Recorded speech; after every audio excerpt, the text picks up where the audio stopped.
مرزا صاحب کی زندگی بڑی سیدھی سادی تھی، کرو فرض ٹھاٹ باٹ سے کبھی نہیں رہے، کرو فرض شان و شوکت۔ گھر کی سواری ہم نے ان کے پاس کبھی نہیں دیکھی، معدے کے مریض تھے، پیدل زیادہ چلتے تھے، صبح ٹہلنے ضرور جاتے تھے، رات کو جلدی سو جاتے تھے، کھیل تماشے سینما تھیٹر کچھ نہیں دیکھتے تھے، خدا کے فضل سے گھر کا آرام انہیں میسر تھا۔ ان کی بیگم میں بھی ادبی ذوق تھا، یعنی کہ وہ ادبی ذوق رکھتی تھی۔ دو ایک ناول ان کے بھی شائع ہو چکے ہیں۔ اولاد سعادت مند فرما بردار، بیوی سلیقہ شعار ہنر مند سگڑ، پینشن اتنی کہ بڑھاپے میں کسی کی محتاجی نہیں، کھانا سادہ، لباس سادہ، رہن سہن سادہ، پھر احتیاج ہو تو کس بات کی، یعنی کہ پھر ضرورت ہو تو کس بات کی۔ قلب مطمئنہ کی دولت سے مالا مال تھے، یعنی کہ ان کو دلی سکون تھا بہت زیادہ، کیونکہ ان کے گھر میں سب بہت سلجھے ہوئے لوگ رہتے تھے اور سب کو ادب سے بہت زیادہ لگاؤ تھا۔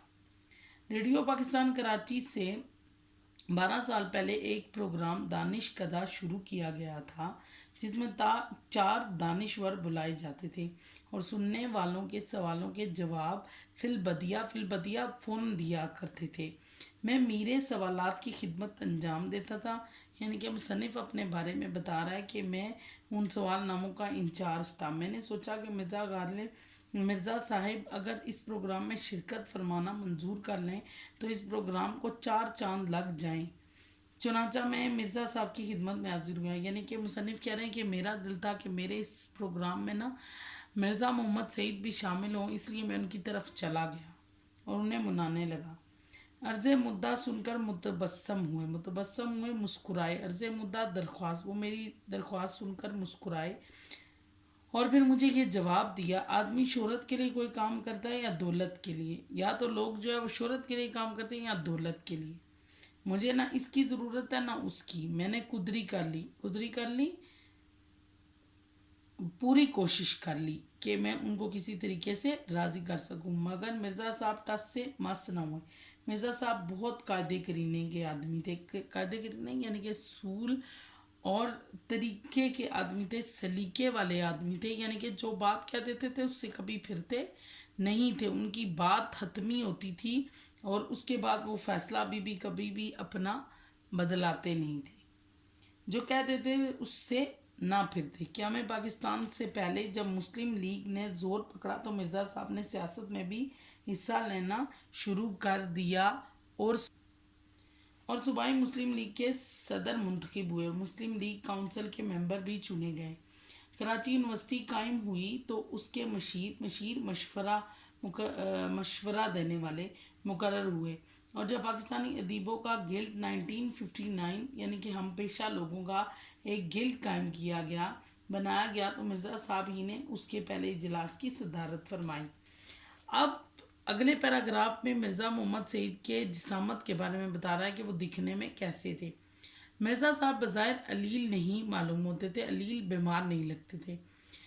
اکہر اڈیل نازک بدن، اجلا رنگ، کشادہ پیشانی، چوڑا ماتھا، گھنی بھووں کے سائے میں بڑی بڑی روشن آنکھیں، رخساروں کی ہڈیاں ابری ہوئی یعنی کہ رخسار گال، کترما مونچھیں، ہنستے تو سامنے کے 2-4 دانت ٹوٹے ہوئے نظر آتے مگر برے نہ لگتے تھے، داڑھی منڈی ہوئی، دھان پان سے آدمی تھے، دبلے پتلے سے آدمی تھے۔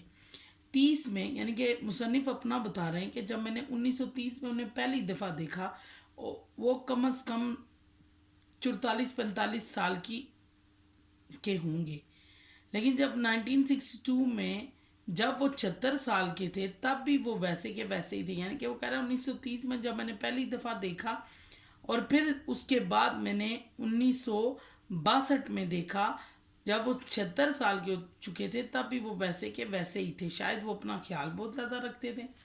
انہیں زمانے کا شکوہ یا صحت کی شکایت کرتے کبھی نہیں سنا، ہنس ہنس کر باتیں کرتے رہتے تھے۔ سنا ہے کہ دلی کے جن 2-4 نوجوانوں نے سب سے پہلے سوٹ پہننا شروع کیا ان میں سب سے نفیس سوٹ مرزا صاحب کا ہی ہوتا تھا، مگر میں نے پچھلے 32 سال میں انہیں ہمیشہ شیروانی ہی پہنے دیکھا۔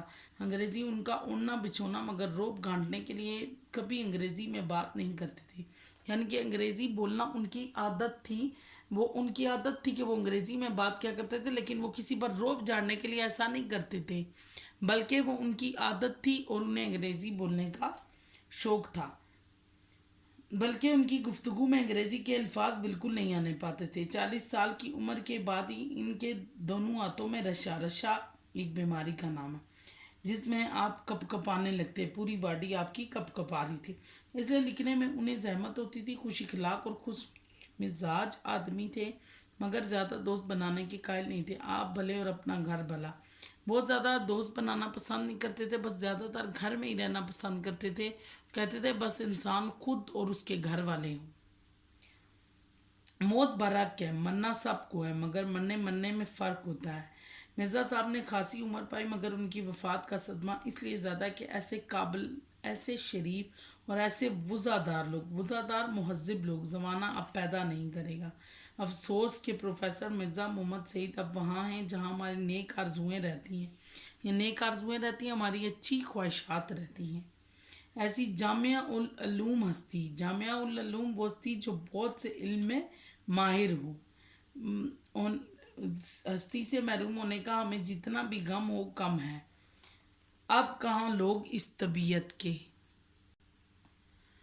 یعنی بچوں آخری پیراگراف میں مصنف جو ہیں وہ بہت زیادہ افسوس کر رہے ہیں کہ مرزا محمد سعید ہم سے چلے گئے ہیں، اور ان جب تک ہم زندہ ہیں، جب تک میں زندہ ہوں، میں ان کو ہمیشہ اپنے الفاظوں میں، اپنی باتوں میں، اپنی تحریروں میں یاد رکھوں گا۔